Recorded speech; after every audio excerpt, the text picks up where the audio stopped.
Hello everyone, welcome to the Dummy Brain. This is the second video of chapter relation function.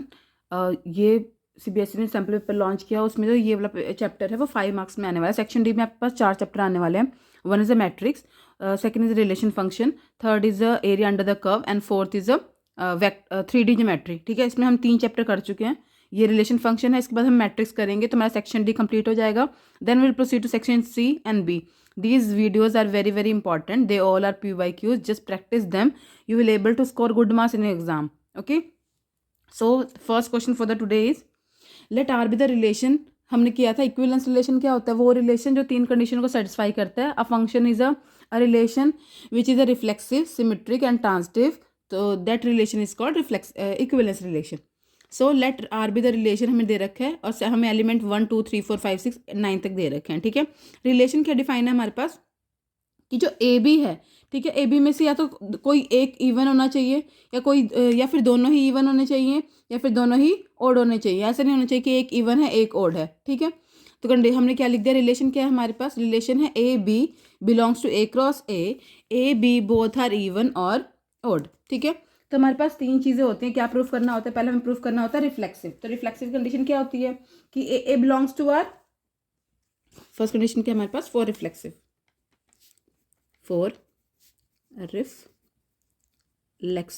ठीक है, reflexive के लिए हम क्या पढ़ते हैं कि A should belongs to relation. Of course this is true, क्योंकि अगर मेरे पास ए है, ठीक है, तो ए या तो रियल ऑड हो सकता है या तो इवन हो सकता है. तो अगर ये ऑड है तो ये भी ऑड है, ये इवन है तो ये भी इवन है. तो कह सकते हैं this implies A and A both are even और ऑड. ठीक है, तो अगर ए इवन है तो ए भी इवन ही होगा, दोनों ही इवन, दोनों ही ऑड होंगे. Hence we can say R is reflexive. जो हमें गिवन रिलेशन है वो क्या है? रिफ्लेक्सिव है. प्रूफ हो गया हमारे पास. सेकंड कंडीशन हम क्या लेके चलते हैं? Symmetric. What is symmetric? Symmetric हमारे पास ये कंडीशन होती है कि A comma B belongs to R then B comma A should also belongs to R. तो हम क्या लिख सकते हैं कि for A comma B belongs to A. ठीक है, जो हमारा ए सेट है उससे मेरा ए कॉमा बी 2 एलिमेंट है वो बिलोंग करते हैं. ठीक है, और गिवन क्या है? गिवन है कि मेरा ए कॉमा बी बिलोंग करता है रिलेशन को. ठीक है, ए कॉमा बी बिलोंग करता है रिलेशन को. इसका मतलब क्या है? This implies that A and B both even और ऑड. इसका मतलब क्या है कि ए और बी दोनों ही इवन ही है या फिर दोनों ही ऑड है. ठीक है, तो इसका कन्वर्स क्या हम लिख सकते हैं? इसका कन्वर्स लिख सकते हैं this implies B and A also. अगर ए बी ये इवन है ये इवन है तो ऑफकोर्स ये इवन और ये इवन भी होगा. इट डजेंट मैटर कि आपने पहले किसे लिखा है बाद में किसे लिखा है. Both are even, B and A both are also both are even और odd. This implies my B comma A belongs to R. अगर ए कॉमा बी आर को बिलोंग करता है, बी कॉमा ए भी आर को बिलोंग कर रहा है. Hence for all a comma b belongs to a. Therefore R is symmetric. Okay, now come to third condition. What is third condition? This is a transitive.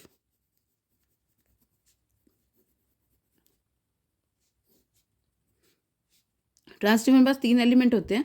For A comma B comma C belongs to A. ठीक है, A B belongs to R, B C also belongs to. जो B C है वो भी किसको belong कर रहा है? मेरे आर को. ए भी बिलोंग कर रहा है आर को और बी सी भी किसको बिलोंग कर रहा है? आर को. इसका मतलब क्या है? This implies that A and B both are even और ऑड. बोथ आर इवन और odd. And B and C both are even or odd. ठीक है, अगर ए कॉमा बी दोनों इवन ऑड है, बी कॉमा सी दोनों ही even और ऑड है. ठीक है, अगर हम इवन का केस लेके चलते हैं तो this is my even. If this is even this is even. Okay, if this is even this is even. तो ये भी इवन हो गया, ये भी इवन हो गया, ए भी इवन हो गया और सी भी इवन हो गया, दोनों इवन हो गए, यानी हम कह सकते हैं therefore A and C both are even और odd. ठीक है, hence what we can say, hence we can say that a comma c belongs to R. Okay, hence R is transitive. ठीक है, तो ऐसा रिलेशन जो हमारे तीनों कंडीशन को सेटिस्फाई करता है, it is reflexive, symmetric and transitive, that relation is called equivalence relation. So hence R is equivalence relation. That is what we have to prove. So we have proved. They are easy question. Just learn the step. हम कैसे in step को करते हैं, कैसे proceed करते हैं, तो आप सारे क्वेश्चन सॉल्व कर लोगे. कंडीशन क्या थी, हमें रिलेशन दिया था ए कोमा बी और दोनों क्या होने चाहिए, या तो दोनों ऑड होने चाहिए या फिर दोनों ही इवन होने चाहिए. तो हमने लिया अगर हमारे पास कोई एलिमेंट ए है, मान लो 1 है ना, अगर 1 है तो ये भी 1 है, ऑफकोर्स सेम एलिमेंट है. तो अगर ये ऑड है तो दोनों ही ऑड होंगे, तो हमारे पास ये 4 रिफ्लेक्सिव प्रूव हो गया. सिमेट्रिक में अगर मैं बोलूँ कि मेरे पास ये दोनों ऑड है, 1 है ये 3 है, तो ये 3 ऑड है, ये 1 ऑड है. अगर ये दोनों इवन है तो ये दोनों भी इवन होंगे, ये दोनों ऑड है तो ये दोनों भी ऑड होंगे, बस हमने इंटरचेंज किया है. तो सिमेट्रिक भी हो गया. ट्रांजिटिव में हमने 3 एलिमेंट लिए ए बी सी, अगर तीनों हमारे पास ऑड हैं, ठीक है, और ए बी जो है वो ऑड है, बी और सी भी ऑड है, तो ए और सी भी ऑफकोर्स ऑड होगा, right. If this is my 1, this is my 3, this is my 3, this is my 5, okay, these are they are even, sorry, they are odd, they are also odd, then 1 and 5 are also odd. तो हमने prove कर दिया हमारे पास relation क्या है, transitive relation है. इस क्वेश्चन का एक और बी पार्ट था, also find the equivalence relation to 9. ठीक है, तो 9 का कौन सा इक्विवेलेंस रिलेशन बनेगा, तो 9 के साथ जितने भी एलिमेंट, 9 क्या है, it self is odd element ना, तो सारे जो एलिमेंट ऑड एलिमेंट होंगे 1 3 5 7 और 9, ये सारे किस में आ जाएंगे, इसके इक्विवेलेंस क्लास में आ जाएंगे. तो कौन कौन से एलिमेंट आ जाएंगे 9 की इक्विवेलेंस क्लास में, वो आ जाएंगे 9 की इक्विवेलेंस क्लास में एलिमेंट लिखेंगे तो 1 3 5 7 9, दिस इज आवर आंसर. तो हमारा नेक्स्ट क्वेश्चन है, show that the function F R में से हम 1 आर की वैल्यू कोई 1 नहीं हो सकती, ठीक है, और फंक्शन जो हमें डिफाइन है वो दे रखा है 2x/x+1. Now we have to prove this function is bijective. What are the condition for the bijective function, it should be 1 1 and onto both, right. तो first of all we have to prove that function is 1 1. तो हम पहले लिखेंगे 4 1 1 4 1 1. हम पढ़ के आए 1 1 की कंडीशन क्या होती है कि let x1, x2 belongs to my given relation. Okay, और हमें क्या दे रखा होता है कि जो f ऑफ x1 है वो बराबर होता है किसके, f ऑफ x2 के. ठीक है, ये हमें गिवन होता है कि f ऑफ x1 जो है वो x2 के इक्वल है, और हमें लास्ट में प्रूफ करना होता है कि जो x1 होगा वो x2 के इक्वल होगा. तो फंक्शन क्या दे रखा है हमें, 2x/x+1. तो यहाँ पुट कर देंगे x1 और एक जगह और x2, तो हमें मिल जाएगा 2 of x1 divided by 1 plus x1 is equal to 2x2 divided by x2 plus 1. Now cross multiply. So what we will get? We will get this x2 plus 1 will go to that side. So this is 2x1. यहाँ पे आ जाएगा x2 plus 1 is equal to 2x2 bracket में 1 plus x1. Okay. Now we open the bracket 2x1 x2. 2x1 x2 plus 2x1 is equal to 2x2 plus 2x1 x2. Now this will cancel with this. We will left with the 2x1 equal to 2x2, और ये जो 2 है इस 2 से भी cancel हो जाएगा, तो we will left with the x1 equal to x2. यही हमारी कंडीशन होती है कि हमें अगर किसी फंक्शन को 1 1 प्रूव करना होता है तो जो हमारा x1 x2 है वो इक्वल आता है. ठीक है, हैंस f is 1 1 1. ठीक है, यानी फंक्शन क्या हो गया मेरा, इंजेक्टिव हो गया. 1 1 जो होता है वो इंजेक्टिव भी होता है. तो सेकंड पार्ट करते हैं, 4 on 2. 4 on 2. तो on 2 के लिए हम क्या कंडीशन लेते हैं कि let any number y belongs to my relation r. ठीक है, there exist x, there exist preimage exist करती है उसकी, there exist x belongs to r minus 1 minus. ठीक है, such that my y of fx, y is equal to f x अगर दे रखा होता है तो मेरा जो एफ ऑफ वाई है वो एक्स के इक्वल आना चाहिए, ठीक है। तो y equal to f x करते हैं, y equal to 2x divide by x plus 1 will cross multiply, this will go to that side, तो हमें मिलेगा दिस इम्प्लाइज वाई, यहाँ पे आ गया एक्स प्लस 1 इक्वल टू 2 यहाँ पे, ठीक है। ओके, सो मल्टीप्लाई कर देंगे, यहाँ से हमें मिल जाएगा x y plus y equal to 2x।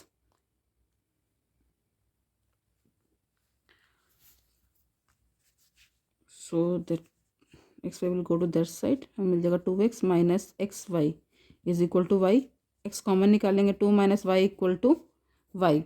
So what is value of x? X will be equal to y upon 2 minus y. So function is onto, hence f is on to. A function which is 1 1 and on to both is called bijective function. Therefore, it is a bijective function, hence proved. Okay. Let z be the set of all integers and r is the relation of z. R is equal to a comma b. A b belong to integer and a minus b is also divisible by 5. This is NCERT question. R equal to a comma b such that a b belongs to integer and a minus b is divisible by 5. Okay.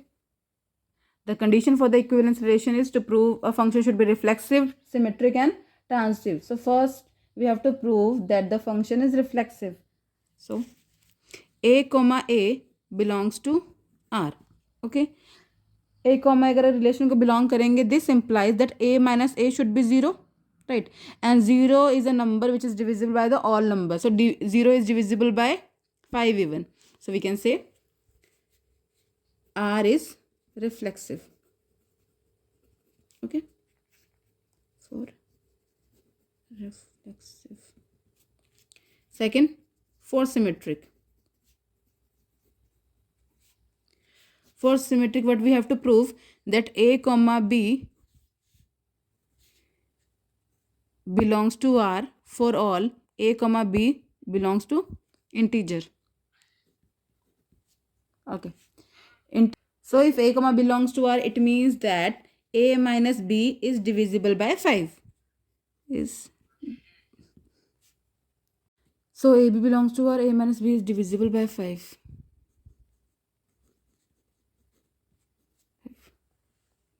But if we take minus sign common, we will get b minus a, is also divisible by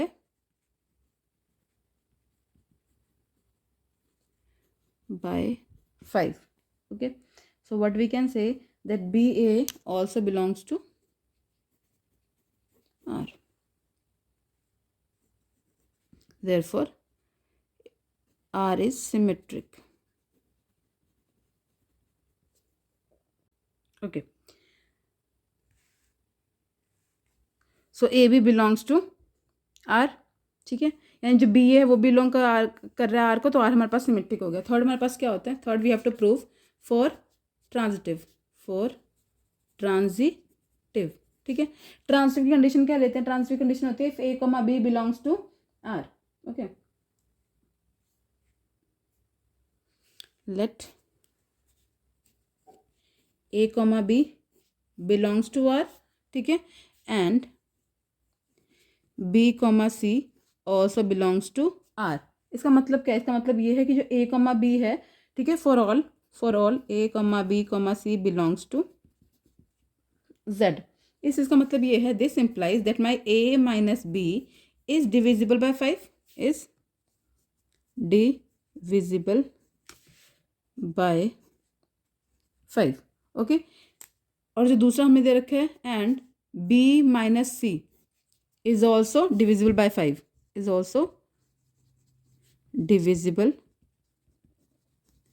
by 5. Okay, this is given to us. Now subtract this from this. ये इन दोनों को हम add कर लेते हैं, add 1 and 2, तो हमें क्या मिल जाएगा? a minus B plus B minus C. ठीक है, अगर ये नंबर 5 से डिविजिबल है, ठीक है, हम मान लेते हैं 5 से डिविजिबल 5 है, ये नंबर अगर 5 से डिविजिबल है तो ये भी क्या है? 10 है। अगर मैं इन दोनों को ऐड करूँगी तो कितना आ जाएगा 15, और 15 जो नंबर होगा वो ऑल्सो डिविजिबल होगा 5 से। तो यहाँ से बी बी कैंसिल हो गया, तो मुझे क्या मिल गया,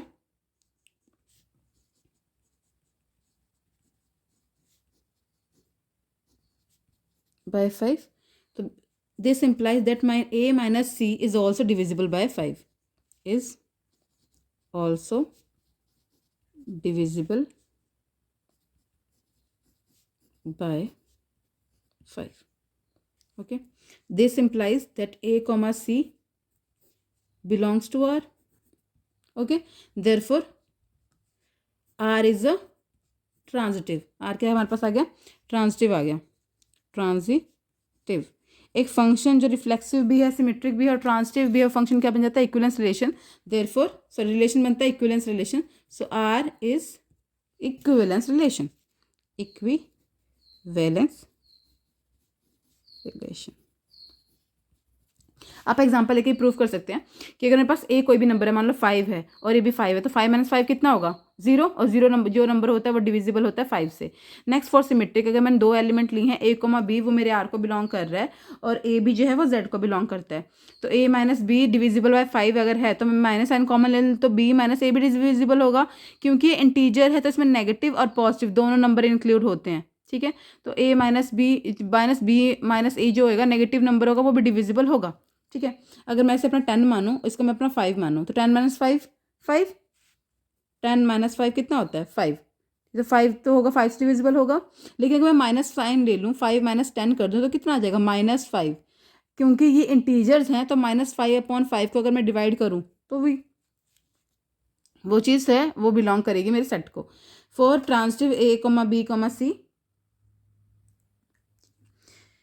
बिलोंग करते हैं हमारे रिलेशन को, तो a माइनस बी भी डिविजिबल बाय 5 है, b माइनस सी भी डिविजिबल बाय 5 है, तो दोनों को ऐड कर देंगे तो जो नया नंबर आएगा वो भी डिविजिबल होगा 5 से, यानी r जो है मेरा ट्रांजिटिव भी है। तो function relation which is a reflexive symmetric and transitive is called equivalence relation. Very very important question, हमने जो क्वेश्चन किए सारे PYQs हैं, सारे important, so please go through this question. Okay, so you will able to solve the question. Thank you for watching.